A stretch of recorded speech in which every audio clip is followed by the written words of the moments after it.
बिस्मिल्लाहिर्रहमानिर्रहीम। अस्सलाम वालेकुम नाजरीन, आप देख रहे हैं ज़राअत यूट्यूब चैनल। लेकिन आज की इस वीडियो में आपको ज़मीन की ज़रखेज़ी बहाल करने के हवाले से बताएंगे कि एक फसल के बाद कुछ अर्सा ज़मीन खाली रखने के क्या क्या फ़ायदे हैं और बग़ैर ख़र्चा किए ज़मीन की ज़रखेज़ी को कैसे बहाल किया जाता है। ज़मीन को खाली रखने के क्या क्या फ़ायदे हैं उस पर बात करते हैं। इस हवाले से चंद अहम बातें आपके साथ शेयर करते हैं। पहले नंबर पर ज़मीन को 1-2 माह या फिर 3 माह, बाज़ औक़ात 6 माह तक जब खाली रखा जाए तो ज़मीन को जो है वो सबसे पहले सांस आ जाता है। ज़मीन में जो है वो एक ठहराव आ जाता है। एक फसल के बाद दूसरी फसल लेने से ज़मीन की ज़रखेज़ी जो है वो डिप्लीट हो जाती है, ज़मीन की ज़रखेज़ी में कमी आ जाती है। तो जब ज़मीन को सांस आता है तो उसमें मौजूद कार्बन की मिकदार में इजाफा होता है और वैसे भी ज़मीन की ओवरऑल जो ज़रखेज़ी है वो बहाल हो जाती है। ज़मीन की माइक्रोबियल एक्टिविटी जो है वो बहाल हो जाती है, सिचुएशन बेहतर हो जाती है, ज़मीन की जो हालत है वो भी बेहतर हो जाती है। और ना सिर्फ ज़मीन की फ़िज़िकल कंडीशन बेहतर होती है बल्कि ज़मीन के जो जरासीम होते हैं वो भी एक्टिव हो जाते हैं। लेकिन ज़मीन खाली रखने का एक फ़ायदा ये भी होता है कि फंगस के जो पोर्स होते हैं वो मर जाते हैं और साबका फसल में जो कोई भी बीमारी के जरासीम पड़े होते हैं वो भी जल के तबाह हो जाते हैं।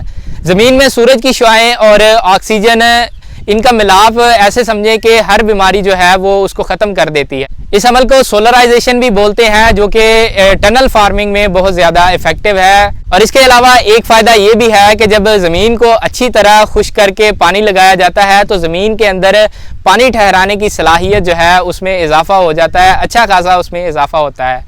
और इसके साथ बहुत सी जड़ी बूटियाँ छोटे बीजों वाली जिनमें कार्बोहाइड्रेट्स होते हैं वो दुमिसिटी, जंगली जई वगैरह वो तो मुकम्मल तौर पर तल्फ हो जाती हैं। बाज़ बीज जो है वो सख्तजान ज़रूर होते हैं लेकिन ज़्यादातर जो है वो जड़ी बूटियाँ ख़त्म हो जाती हैं। तो ज़मीन को खाली रखने का सही वक्त गर्मियों का मौसम है कि गर्मियों के मौसम में जो है 1-2 महीना ज़मीन को खाली रखा जाए। ज़मीन को खाली रखने का एक फ़ायदा ये भी है कि ज़मीन में हार्ड पैन जो है वो बनने के चांसेस कम हो जाते हैं। ज़मीन में जो है वो ऊपर वाली सख्त तय जो है वो नहीं बनती। ज़रूरी नहीं है कि आप ज़मीन को बिल्कुल ही खाली छोड़ दें, उसमें कोई ना कोई चीज़ आप काश्त कर लें। सब्ज़ खाद के तौर पर गवारा काश्त कर सकते हैं, उसके अलावा जंतर काश्त कर सकते हैं, मूंग की काश्त कर सकते हैं। खाली ज़मीन में कवर क्रॉप्स या फिर लेग्यूमिनस क्रॉप्स काश्त करने की सिफारिश की जाती है। ये वीडियो अच्छी लगी है तो लाइक और शेयर लाजमी कीजिएगा। चैनल को सब्सक्राइब नहीं किया तो चैनल को सब्सक्राइब कर दें ताकि ज़राअत के हवाले से अहम मालूमाती वीडियोज़ आपको देखने को मिल सके। मिलते हैं नेक्स्ट वीडियो में। शुक्रिया, अल्लाह हाफिज़।